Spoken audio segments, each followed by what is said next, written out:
কেউ কি আপনার কবিরাজি সাধন নষ্ট করে রেখেছে এবং কি আপনার বিদ্যা নষ্ট করে আপনার উপরে বিদ্যা প্রয়োগ করছে বা জিন চালান করেছে কিংবা বান মেরে রেখেছে?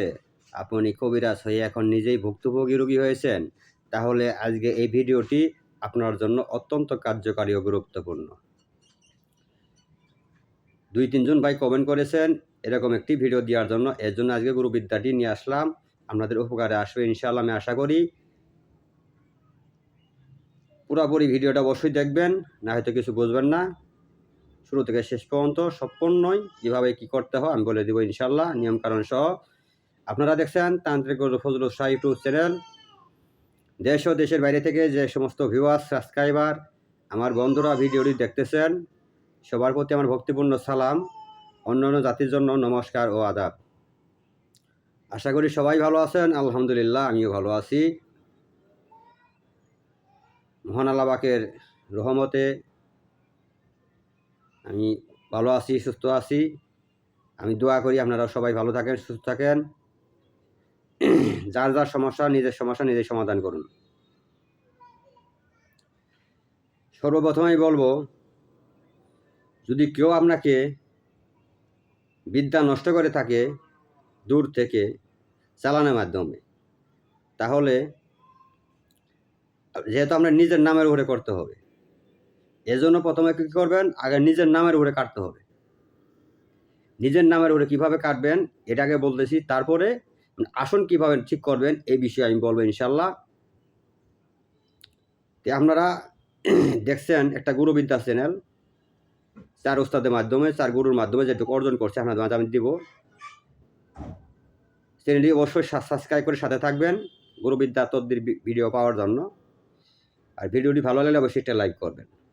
কমেন্টের মতামত জানাবেন কে কী ধরনের তদ্বির চান, আমি ওই ধরনের তদ্বির নিয়ে আপনাদের মাঝে আসি ইনশাল্লাহ। আজকের ভিডিওটাও একটু কমেন্টের উত্তর হিসেবে নিয়ে আসছি, না হয়তো এগুলো বিদ্যা দেওয়াটা আসলে ঠিক না। সর্বপ্রথম, যেহেতু আপনার নামের উপরে করা হয়েছে, এই জন্য আপনার নামের উপরে বিদ্যা নষ্ট করুক কিংবা জিন চালান করুক বা বানবিদ্যাই প্রয়োগ করুক না কেন, প্রথমে আপনি আগে নিজের শরীরে নিজের নামের উপরে কাটবেন। কিভাবে কাটবেন? উত্তরমুখ হয়ে বসবেন, খোলা আকাশের নিচে মাটিতে আপনার আকৃতি করে একটা ছবি আর্ট করবেন। করার পর ছবির মাঝখানে আপনার নাম, আপনার বাবার নাম, উমুকে বেটা উমুক, এভাবে লিখবেন। লেখার পর এর আগে আমি একটা মন্ত্র দিয়েছি, জিনের আসর কাটা, বান জাদু কাটা, করাত মন্ত্র। এই করাত মন্ত্র আপনি হাতে একটা কাঁচি নেবেন, কাঁচি নিয়ে এই করাত মন্ত্র একটি পাঠ করবেন, এইভাবে কাটতে থাকবেন আর এই করাত মন্ত্র পাঠ করতে থাকবেন। একবার পাঠ করবেন, একটা ফোঁত দিবেন, আবার পাঠ করবেন, আবার একটা ফোঁত দিবেন, কিন্তু হাত দিয়ে কাটতেই থাকবেন। এইভাবেই মন্ত্রটা 7 বার প্রয়োগ করে পাঠ করে 7টি ফোঁত দিবেন ওই ছবিতে।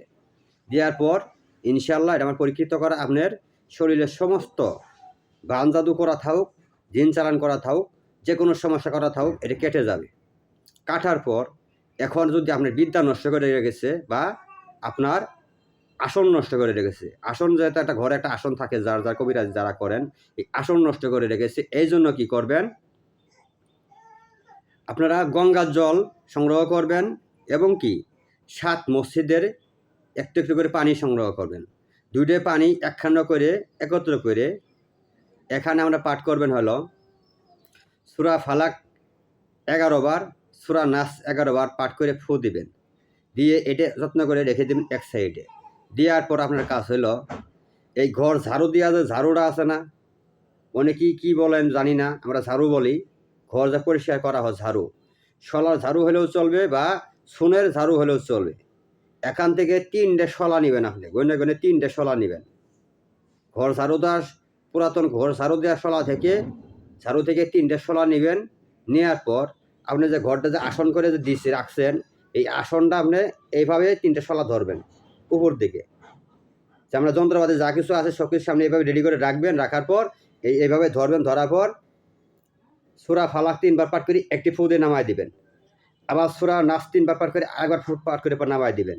এইভাবে সূরা ফালাক 3 তারিখে 9 বার পাঠ করবেন, আর সূরা নাস 3 তারিখে 9 বার পাঠ করবেন। পাঠ করে এভাবে ফু দিয়ে এটা পুরো আসন ঘরটা এভাবে সুতায় নামায় দিয়ে ব্যাট সাইড করে নামায় দিবেন, ঝাড়ু দিয়ে দিবেন। দিবার পর এই যে গঙ্গা জল বা 7 মসজিদের পানি যে রেখেছেন, এই পানিটা আপনারা ওই আসন ঘরে পুরা ঘর ছিটায় দিবেন, পরিষ্কার করে ভালো করে পুরা ঘর ছিটায় দিয়ে দিবেন। দেওয়ার পর দেখবেন যে দেওয়ার পরেও আপনার 3 ঘন্টা সময় লাগবে। 3 ঘন্টা পর আপনার এটা অ্যাকশন নষ্ট হয়ে যাবে বা কেটে যাবে। আর আপনি একটা নিজে পানি পান করবেন, সেটা হলো ওই 7 মসজিদের পানি আলাদা করে একটু রেখে দিবেন। এই পানিটা আপনারা করাত মন্ত্র যেটা দিছি, করাত মন্ত্র 7 বার পাঠ করে ওই পানিতে ফু দিয়ে এই পানিটা আপনার 3 দিন পান করবেন, সকাল বিকাল, বা এই পানি মিশায় গোসল করবেন। ইনশাল্লাহ আমি আশা করি আপনার সমস্যা যা কিছু আছে সব কিছু কেটে যাবে এবং কি আপনার আসনও ঠিক হয়ে যাবে। তারপরে যে কোনো ওস্তাদের নতুন করে যে কোনো ওস্তাদের অনুমতি এজাজত নিয়ে তারপরে আপনারা এই বিদ্যা, এই কবিরাজি জগতের কাজ নতুন করে শুরু করতে পারবেন বা শুরু করবেন।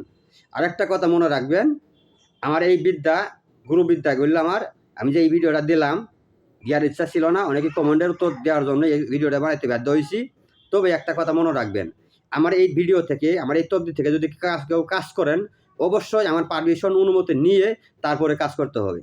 অছাড়া আমি কাজের অনুমতি দিলাম না, এদের অনুমতি আমি কখনো দিব না। যে পর্যন্ত আমার কাছ থেকে ফোনে বা যোগাযোগ করে অনুমতি না নেবেন, এই পর্যন্ত এদের অনুমতি আমি দিলাম না। এটা যেহেতু আমার গুরুবিদ্যা অনেক কষ্ট করে আমি শিখছি, এটা এই জন্য আমি একটু রেখে দিলাম। অবশ্যই আপনারা যোগাযোগ করবেন, আমি অবশ্যই দিব ইনশাল্লাহ। তো এই কষ্ট, এতে কোনো কষ্ট নাই। যাদের এরকম সমস্যায় আছেন আপনারা অবশ্যই যোগাযোগ করে নেবেন। সমস্যা কি, সকল যোগাযোগ করে নিয়ে এই নিয়ম অনুযায়ী আপনারা কাজ করবেন, আমাদের নিজের সমস্যা নিজেই সমাধান করবেন ইনশাল্লাহ। তারপরে আজীবন মেদ দিয়ে শরীর বন্ধ তবদির আমি একটা নিয়ে আসতেছি, যেন কেউ কিছু ভবিষ্যতে আজীবন কিছু করতে না পারে, কেউ কাটতেও না পারে। এবং একটা শক্তিশালী বিদ্যা আছে, গোপন বিদ্যা, এটা আগামীতে নিয়ে আসার চেষ্টা করবো ইনশাল্লাহ। তো ওই জন্য অনুরোধ করবো চ্যানেলটি সাবস্ক্রাইব করে সাথে থাকার জন্য। তা ভিডিও লম্বা করবো না, যদি কারো বুঝতে সমস্যা হয় কমেন্টে জানাবেন। ভিডিওটি ভালো লাগলে অবশ্যই একটা লাইক করবেন। এই সবার সুস্বাস্থ্যতা কামনা করে আমি এখান থেকে বিদায় নিয়ে দিচ্ছি। সবাই ভালো থাকেন, সুস্থ থাকেন। আল্লাহ হাফেজ।